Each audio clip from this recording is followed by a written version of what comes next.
Hi, this is Shay with Venture Cloud, and I am just back from our US AI Roadshow. It was amazing. We visited the Midwest, agriculture, tech, automotive, mobility, went to the West Coast, primarily in the high-tech industry, um, IBM Ventures, actually ex-IBM Ventures recently, Lockheed, Microsoft, Samsung, SAP, various funders, many AI founders discussing international growth and how we can leverage. At that time, we're talking very much about generative AI. Our last session, we talked about compounding growth, one of those critical levers as a founder, and understanding why it is that you're actually doing all of this stuff. So thank you again for joining today. What I thought today is we get a bit more into the meat and potatoes of the methodology, the approach, and some examples around how to build an international growth engine. So if you've recently secured funding and are eager to drive more sales and growth internationally, then you want to watch this transformative video about how you can build your international growth engine. As a former multi-startup founder myself, I understand the dreams and the aspirations that fuel your journey. Today, I'm excited to share with you a proven roadmap that will guide your startup towards international success. So, fasten your seatbelts and let's embark on this empowering quest together. My name is Chris Mott, aka Shay, and I'm the CEO of Global Venture Cloud.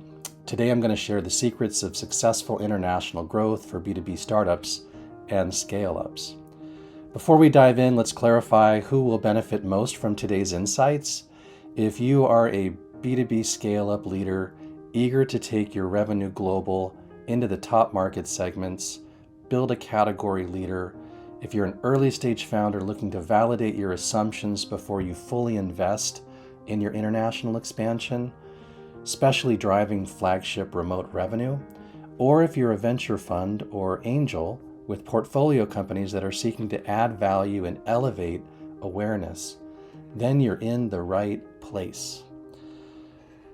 To build an international growth engine that powers your business, you need well-crafted go-to-market approaches, techniques, and networks. As a foundation, as a basis, this is what will bring your company to broader success.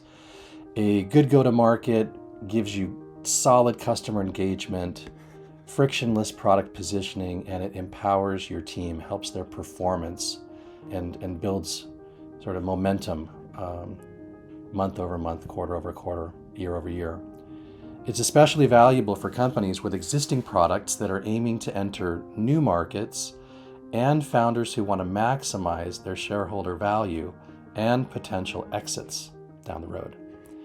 For instance, you may have a thriving business in Europe or in a segment of Europe. So you may be in Central Europe, in Poland, Romania. You might be in the Baltics, Estonia, Tallinn, Tartu. You could be in the Benelux, here where I'm based out of Rotterdam or Utrecht or another geography.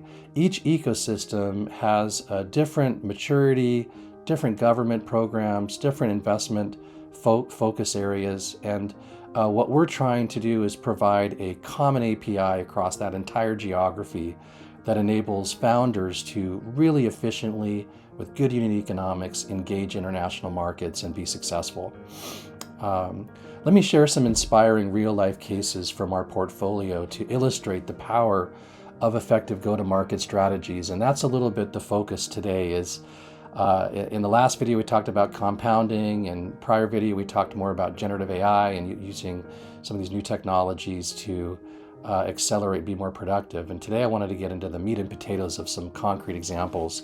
So for example, take Qgo, the natural language processing company from here in the Netherlands, or Azeti, the IoT company out of Berlin. Qgo leveraged their existing European clients to penetrate the US market. Now, when I say US market, of geography within Europe. The other thing that you need to remember, anytime we're doing these projects, there is an intra-European dimension. So you're always getting two birds with one stone. And the reason for that is you may find after trying to approach the international market, you might find that there are competitors you hadn't realized you had, differentiators that are not quite what you thought they were, and you realize you are viewed as one in a dozen of similar type companies, and that your messaging is not crisp enough or your product is not differentiated enough yet to really competitively get yourself into a good rhythm there. So with QGO, it was a 5-month initial phase, and then about a year and a half after that in terms of the acceleration on top of some of the early milestones. Meanwhile, with Azeti, they became the top, the first application that was sort of like the App Store in a sense, but for the Cisco routers. And so they were the first app on the industrial solution roadmap for Cisco, and it was a serendipitous moment. Quite frankly, it was a bit of a timing issue. And using Cisco, they were then able to acquire their first US client, Verizon, via the sales and engineering resources of Cisco, using the event capacity, the marketing power of Cisco, and really helped the company to get its traction and get its claws into that market. Another standout example is Hippo, a Dutch company specializing in content management, one of the most competitive markets I think I've ever worked in. And you know how it is when you've been commoditized. There's lots of freeware out there, and you're competing against that from an enterprise perspective. But we managed to win a 6-figure Disney contract, Disney Interactive out of Seattle, and they were also able to expand their Fidelity account in financial services by 50%, and it was already a 6-figure, about a $500,000 deal to start with. So they achieved significant impact on revenue without having a physical presence in the US. And so, this idea of good unit economics and being able to poke away using almost a telescope approach into that market is something which is really effective. And one more, Gravity R&D, a Hungarian company. They'd won the first Netflix prize back in 2009, and for 13 years they'd been expanding horizontally all over the world. But of course, like many, they eventually were being surrounded by competitors in the recommendation engine space, which, as you know, in retail and e-commerce is a massively competitive category. However, they were truly one of the global leaders in deep learning, and they've been one of the early leaders in ensemble machine learning. That's how they'd won that Netflix prize with their global sort of ensemble cast of about 30 people. But they continued to be a global thought leader, but they were having trouble communicating that. And so we were able to take their deep learning competencies and help them to differentiate and eventually getting their exit to a Israeli NASDAQ company. So each of these companies showcase the potential of international growth and strategic deal making when backed by a well-crafted go-to-market strategy. And I want you to remember this. So our expertise in international growth isn't just theoretical. We've helped 300 plus B2B companies to grow and leverage the combined experience, beginning with companies like Adyen, SoundCloud, Shazam, back in 2013 when we held our first essentially Grow with AI gathering, where we were talking about international growth and techniques to become a category leader. Global Venture Cloud is a network of senior corporate executives, startup founders, VCs, industry experts, as well as a platform that helps to capture the knowledge and experience and networks from the gatherings we've held over the last decade. And particularly around Europe, we've done gatherings in Warsaw, Antwerp, several in Amsterdam, as well as primarily the West Coast of the US. And by sharing this knowledge and this network and capturing that on the platform, we think that we're able to provide the most current and effective strategies. And we're going to be sharing today a few more of those approaches. So let's dive into the key steps of the go-to-market discovery process. So step one begins with the virtual team. And you will read this in one of the, I think, seminal works Index Ventures put out. Anyone knows that in Europe, you can look at successes from an investor point of view. Index has done a fantastic job, and one of the reasons is they understand this tricky moment of international growth, and they understand that it's not a particular perfection and sequence of steps, but rather it's putting together this small team that's able to conduct an assessment of the market, do an online assessment, and now I'm beginning to kind of get into some of the methodologies that we bake into this process, creating your target list, understanding the roles, personas, titles that you believe are the core, defining the discovery questions, testing the assumptions on a number of friendly targets within those really primary segments that you're focused on. So not wasting any time, just cutting to the chase. And then configuring an automated cold outreach approach into the, say, 500 top accounts. Building out a useful video that has unique usable insights and helps explain to your executive buyers the why, what, and how of your technology. And then creating a referral network, an advisory network, particularly around the industries that you're focused on. So why is this important to do? Well, for example, Hugo capitalized on their strong European client base to capture the US market by refocusing their messaging and adapting it for the American players within their existing industries. In their case, it was telco, entertainment, media, and financial services, and they had amazing qualifications within those industries in Europe, but they had been unable to really get traction in the US due to a variety of reasons. But they were able to basically focus on their top target accounts.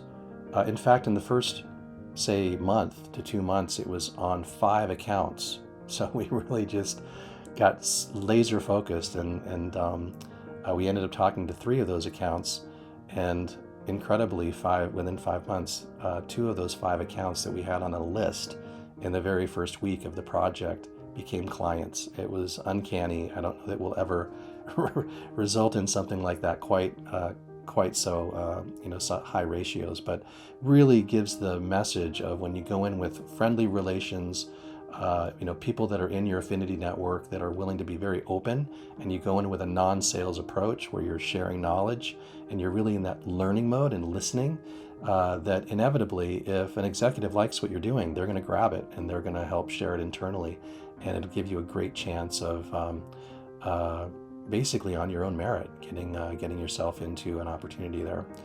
So we used video, CRM campaigns. We took the workload off of our team as much as we can while using fractional time across marketing, business development, having a couple of junior folks, hitting the accounts, using some daisy chain emails, automation, and then hitting executive support, the CEO or senior executives in the company at the right moments across that sales cycle. And again, that led to a couple of 6-digit deals, ARR deals within the first 5 months, and paved the way for an incredible exit within 12. And then post-exit, the methodology was continued within the buying company, so we became kind of a horizontal business development layer across the new acquirer. So the great thing is we were hitting 2 geographies with one stone. We were hitting Europe, various geographies, selected geos within the European venue, as well as the US. And luckily, the US market clicked. But why is it that this strategy worked? You might be wondering, how do you identify the right niches for your company? Or how to create an effective video sales letter that resonates with your target audience? Well, for that stuff, we've got you covered. We've got an extensive library of materials on go-to-market within our Venture Cloud, our online learning platform that's used for startup founders, and startup founders are sharing methods that worked for them. And all you need to do is ask for help, and we can provide that. Step 2, if you've successfully gotten this first step of engaging a market and doing your discovery with some of those key accounts and capturing that knowledge, it's time to then repack things. Copying and pasting 99 times out of 100 is not going to work. You need to adapt, and that's why that virtual or small team from that first step is so critical. You collect that feedback, you identify what are the questions that are coming in the executives' heads, and you address those issues head on, and you also identify what is the competitors are doing in that market so that you can be sure that your message is resonating and that you're crisp on what makes you different. If you can't do that, then you're going to be looked at as just a dime a dozen, and people are going to move on and not take the time to really appreciate what you can do for them. So repacking things is not yet about scaling. It's about optimizing and making all the necessary preparations for going big.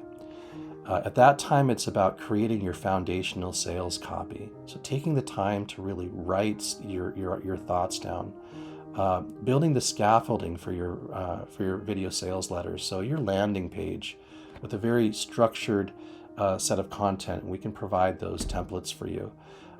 The daisy chain emails, the playbook that your junior people or your new sales people or your existing sales folks can use. So it's all right there for them on a silver platter, and as much as possible is baked into those videos and into that CRM scaffolding so that you can take the pressure off your executive team and your knowledge workers, and you can really leverage the power of sharing that knowledge via all the great tools that are out there.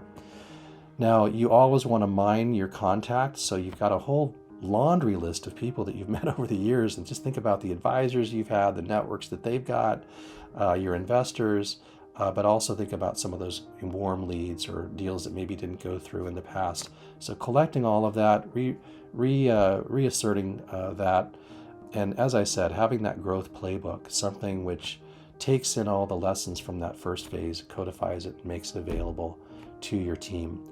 You then begin to really ramp your cold outbound. It's great to build networks through your friends and through our network, but in the end, you've got to be able to stand on your own 2 feet as far as going in to accounts cold and having messaging that will attract them and get them interested in working with you. As well as at that point, you want to begin looking at your team, what gaps you've got, what roles folks are playing, to be sure that everybody is tuned towards a really effective, usually highly distributed growth team. And it's crucial to understand the nuances of the different markets here to adapt your messaging and to build the lasting relationships with potential clients and partners.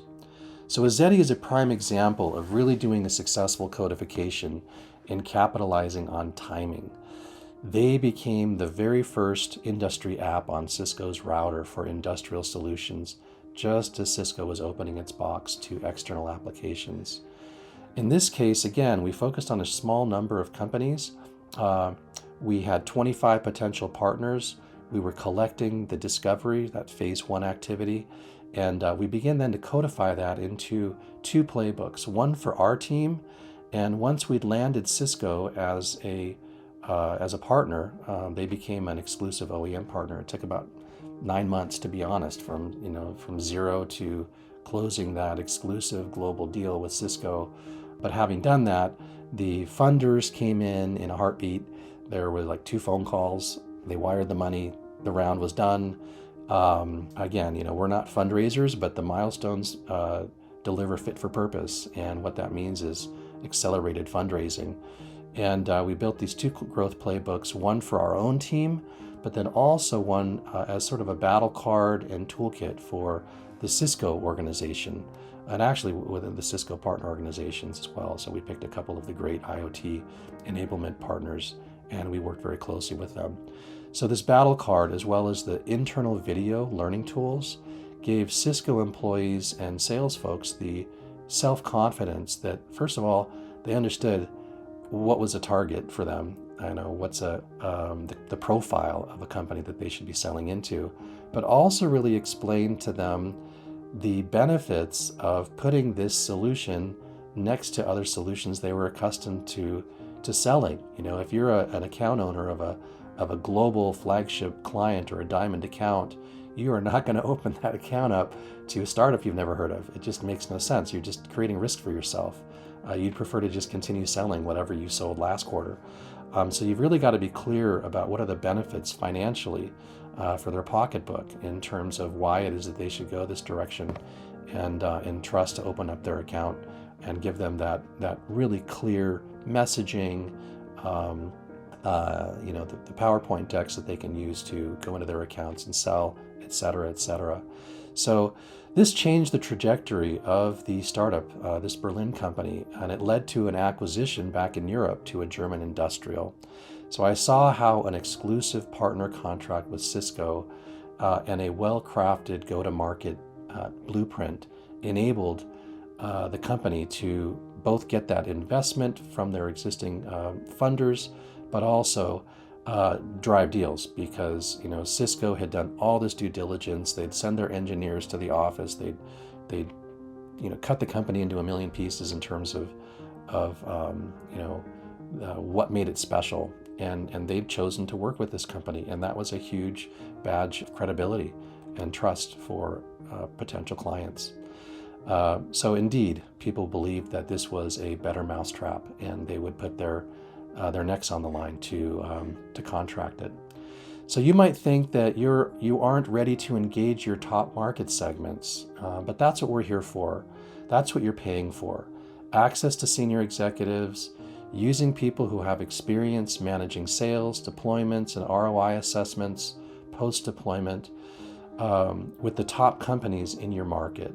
So by engaging and learning rapidly, sharing those lessons across your organization and your team, so you can internalize and build your capacity for rocking it, basically, rather than bouncing off the companies, you cut to the chase, you stop making assumptions or waiting to be perfect, and as a result, missing your market window. So what is the step 3? Step 3 is all about scaling. So this is where you want to continue achieving the milestones to shine. You accelerate getting fit for funding across more geographies, both in whatever regional markets in Europe you're focused on, but also internationally. You're getting your content roadmap tight in terms of the themes and the use cases that are relevant, because you've talked to these people and you understand what themes and what topics are going to be compelling for them and are going to get them to spend time listening to you, especially in these videos. You're going to create lots of micro videos, lots of tools. You're going to ramp up your CRM and get that thing tight and configured so it's working really efficiently. You're going to be getting your outbound meetings, 5 meetings per week. You're going to tune your sales script to convert prospects over the phone. Your growth playbook, your email cadences, your scripts. And if you can't get a deal, you're going to rework your offer, your positioning, your pricing. So you're going to adapt. You're going to be rapidly getting yourself engaged with that market. The roles and templates for your SDRs or your BDRs, your pre-sales architect, your account management, all of that's going to be tight.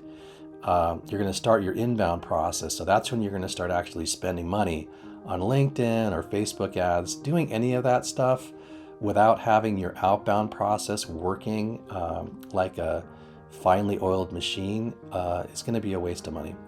So defining better what you as an exec want to be doing at your company and hiring around you to distribute the heavy lifting to the right people.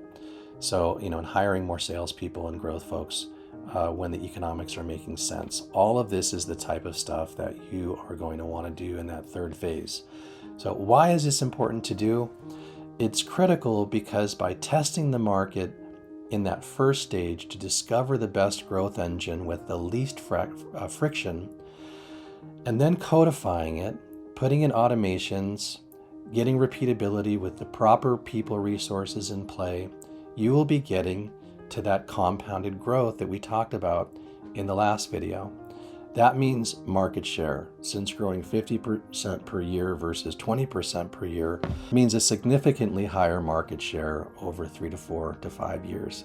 And that's going to deliver a massive boost to your wallet if you're a founder or shareholder or if you're a sales guy and you're dependent on bonuses to get to your above average income year over year versus what you could have gotten as a professional in more traditional industry. So you're getting $1 in, you're putting $1 in, you're getting $100 back. Think about that. If 50 to 60K project over 5 to 6 months, over the course of a year, if you're putting your foot on the gas pedal, that can be 100K, or it can be as much as an additional 25 to 30K for that latter 6 months if you want to take your foot off the gas pedal, but leverage all of that content via our venture cloud and continuing to do that drip campaign out to your top accounts so that you can continue to build awareness. You don't need to stop putting pressure on the market. That is one of the biggest fallacies out there, is people think it's binary. They go all in, then they give up, and then they try again all in, they give up. In this case, you're going all in, you're retaining the knowledge, and you're tuning your messaging, and then you're baking it into our engine, our growth engine of Venture Cloud, which is this platform that is designed for exactly this purpose of using kind of the remote growth approach. Companies like Gravity R&D employed growth tactics to build a thriving business with customers around the globe, and more importantly, build their credibility with partners, eventually leading to an exit to this Israeli NASDAQ company after 13 years of being in the business, to acquire them for their clients, their talent, their knowledge of the market, and especially their AI expertise. So why did this work? It worked because their head of business development had been leading the team for 5 years, realized that he needed a boost, he needed to change things up. The existing trajectory, he was not getting any younger.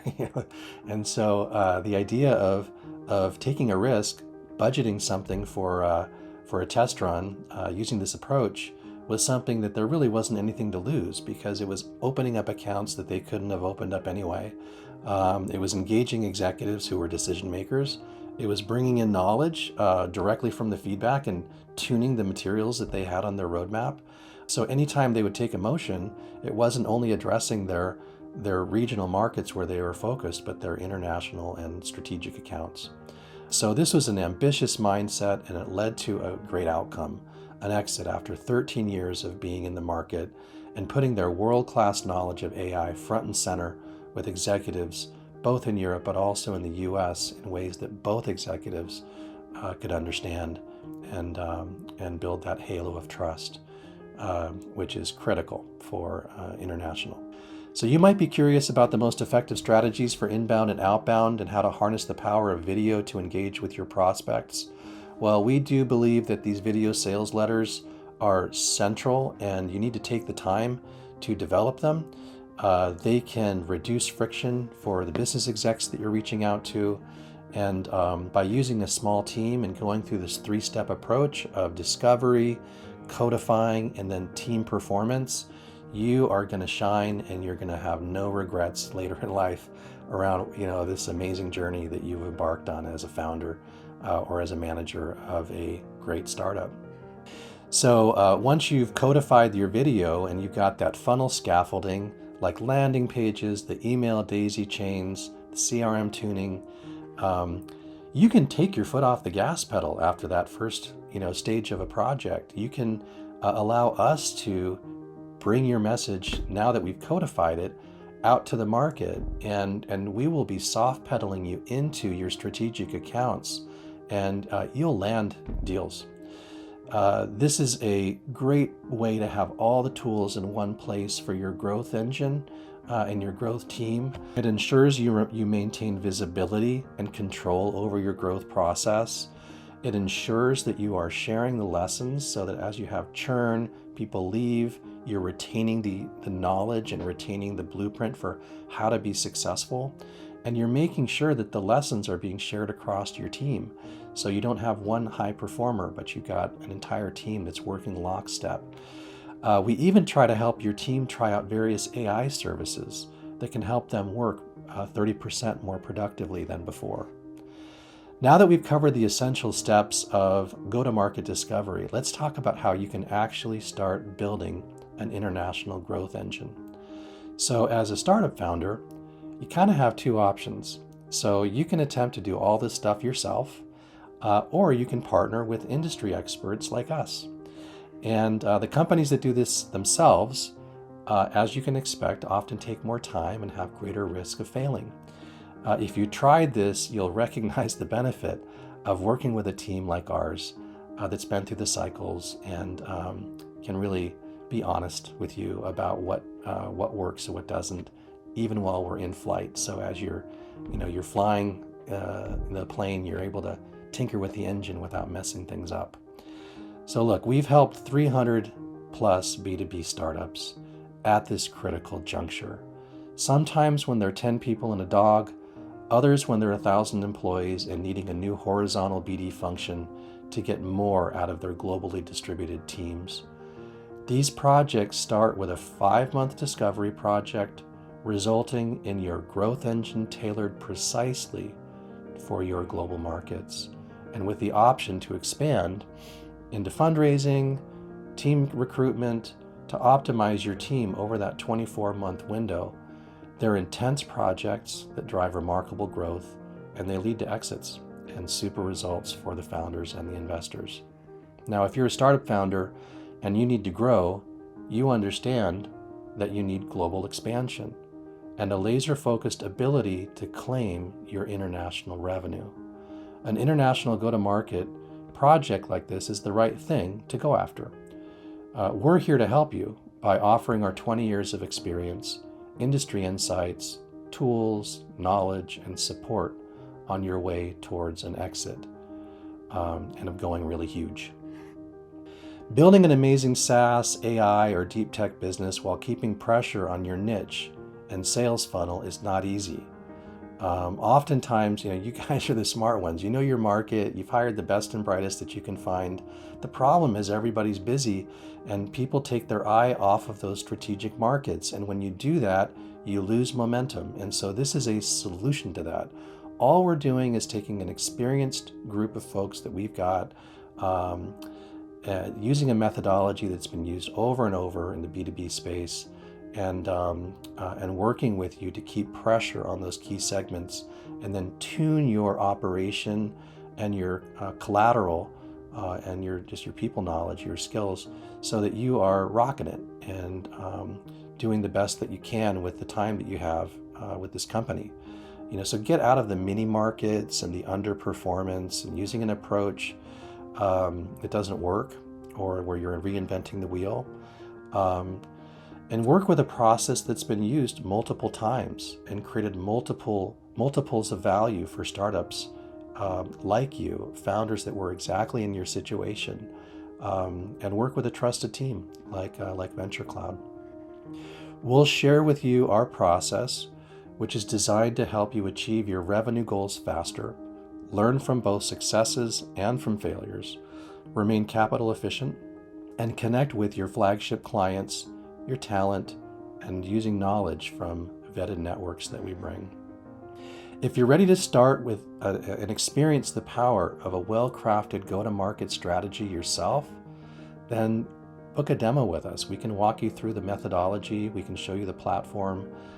We've got all sorts of fun generative AI tools that we've built out that help you do things better, faster, cheaper, ranging from finding target accounts to building video scripts to writing or rewriting successful daisy chains that will work for you.